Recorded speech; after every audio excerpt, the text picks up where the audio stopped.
Assalamualaikum warahmatullahi wabarakatuh. Keluarga Zaid bin Harizah hanyalah keluarga Arab biasa yang ketika itu sedang mengunjungi kerabatnya di kampung kabilah Bani Ma'an.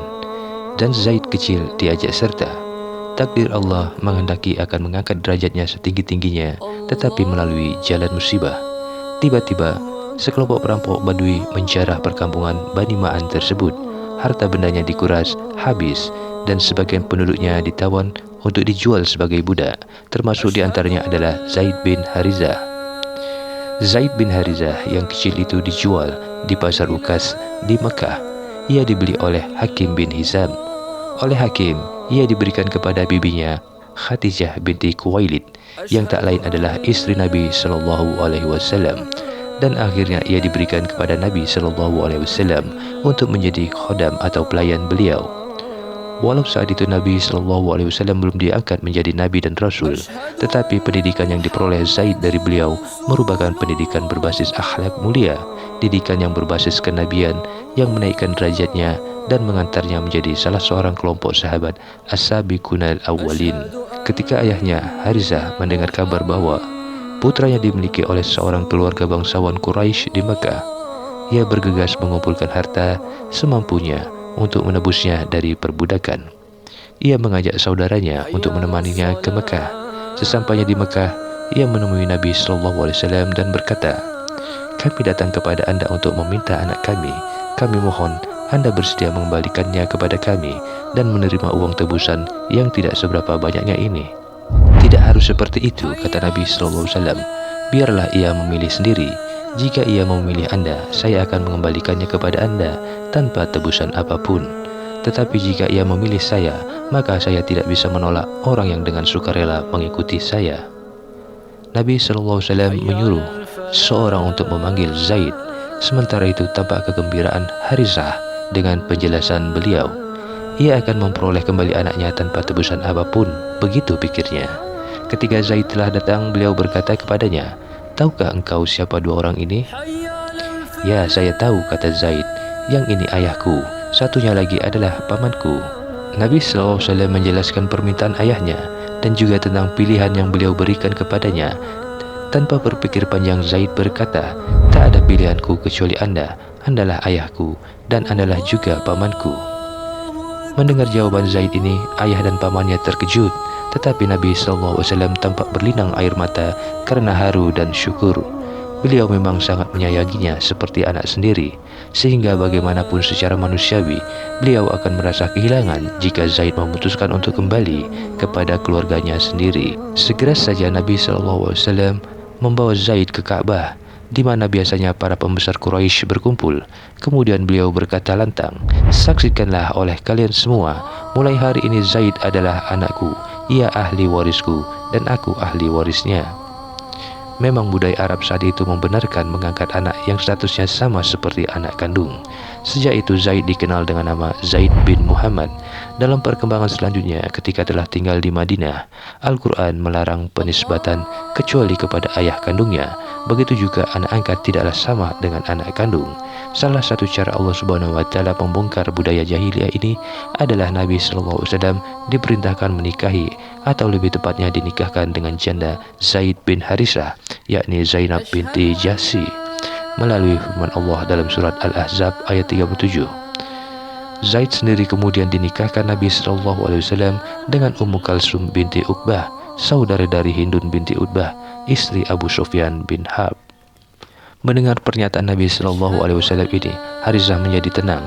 Ia tidak perlu lagi merisaukan bahwa anaknya akan terlantar atau tersiksa karena statusnya sebagai budak. Ia kembali ke kaumnya dengan hati riang dan bangga. Zaid bin Harizah menjadi kelompok pertama pemeluk Islam karena ia tinggal bersama Rasulullah Shallallahu Alaihi Wasallam. Ia menjadi orang yang kedua setelah Khadijah radhiyallahu anha, atau ketiga setelah Ali bin Abi Thalib, yang meyakini kenabian Nabi Muhammad Sallallahu Alaihi Wasallam. Ia begitu disayang oleh Nabi Sallallahu Alaihi Wasallam, di samping karena ketinggian akhlaknya sebagai hasil didikan beliau sendiri. Kecintaan kepada Nabi Sallallahu Alaihi Wasallam juga begitu besar. Ia rela menderita dan kesakitan demi keselamatan beliau. Hal ini tampak jelas ketika ia mendampingi beliau menyeru penduduk Taif untuk memeluk Islam. Ketika Abu Talib dan Khadijah wafat, tekanan dan siksaan yang dilakukan oleh kaum kafir Quraisy semakin meningkat. Karena itu beliau berinisiatif untuk menyeru penduduk Taif untuk memeluk Islam. Kalau berhasil, setidaknya bisa mengurangi dan menghambat tekanan kaum Quraisy, karena Bani Saqif yang mendiami kota Taif adalah kabilah yang cukup kuat. Beliau menempuh jarak sekitar 90 atau 100 km dengan berjalan kaki hanya berdua dengan Zaid bin Harithah. Selama 10 hari tinggal di Taif, ternyata tidak ada seorang pun yang menyambut seruan beliau. Bahkan akhirnya mereka mengusir beliau dari kota Taif. Tidak cukup itu, mereka mengumpulkan beberapa orang jahat dan para budak mengerumuni beliau, membentuk dua barisan di kanan kiri jalan, dan mereka mencaci maki serta melemparkan batu kepada mereka berdua. Zaid bin Harithah mati-matian melindungi Nabi SAW dari serangan lemparan batu tersebut. Tak terkira luka-luka di kepala dan tubuhnya karena mereka terus melakukan serangan batu tersebut sepanjang 4,5 km atau 3 mil perjalanan, sampai Nabi SAW dan Zaid masuk dan berlindung ke dalam kebun milik Utbah bin Rabi'ah dan Saibah bin Rabi'ah, seorang tokoh Quraisy. Luka mengucur hampir dari seluruh bagian tubuh Zaid. Nabi SAW sendiri juga terluka, bahkan salah satu urat di atas tumit beliau putus sehingga darah membasahi terompah beliau. Tetapi Zaid justru lebih mengkhawatirkan luka pada kaki Nabi SAW daripada luka-luka yang dialaminya. Persoalan belum selesai sampai di situ. Kaum kafir Quraisy dipimpin Abu Jahal ternyata telah bersiap-siap menolak Rasulullah SAW untuk memasuki Mekah, bahkan akan mengusir beliau. Zaid bin Harithah bertanya, "Bagaimana caranya engkau memasuki Makkah, ya Rasulullah? Padahal mereka telah berniat mengusir engkau." "Wahai Zaid," kata Nabi SAW, "sesungguhnya Allah akan menciptakan kelonggaran dan jalan keluar dari masalah yang kita hadapi ini. Sungguh, Allah pasti akan menolong agamanya dan memenangkan nabinya." Setelah hijrah ke Madinah, Zaid tidak pernah terlewat berjuang bersama Rasulullah SAW. Perang Badar, Perang Uhud, Perang Khandaq, dan lain-lainnya, semua diterjuninya tanpa kenal menyerah. Jika Nabi SAW mengirim suatu pasukan, sementara beliau sendiri tidak mengikutinya, pastilah Zaid yang ditunjuk sebagai pemimpinnya. Misalnya Perang Al-Jumuh, At-Taraf, Al-Ish, Al-Hismi, dan beberapa peperangan lainnya. Tibalah pertempuran Mut'ah, sebuah pertempuran tidak berimbang antara pasukan muslim yang hanya 3.000 orang melawan pasukan Romawi dan sekutunya sebanyak 200.000 orang. Pemicu pertempuran ini adalah terbunuhnya utusan Nabi SAW ke Bushrah, Haris bin Umair radhiyallahu anhu, oleh Surahbil bin Amr, pemimpin Balka yang berada di bawah kekuasaan Kaisar Romawi.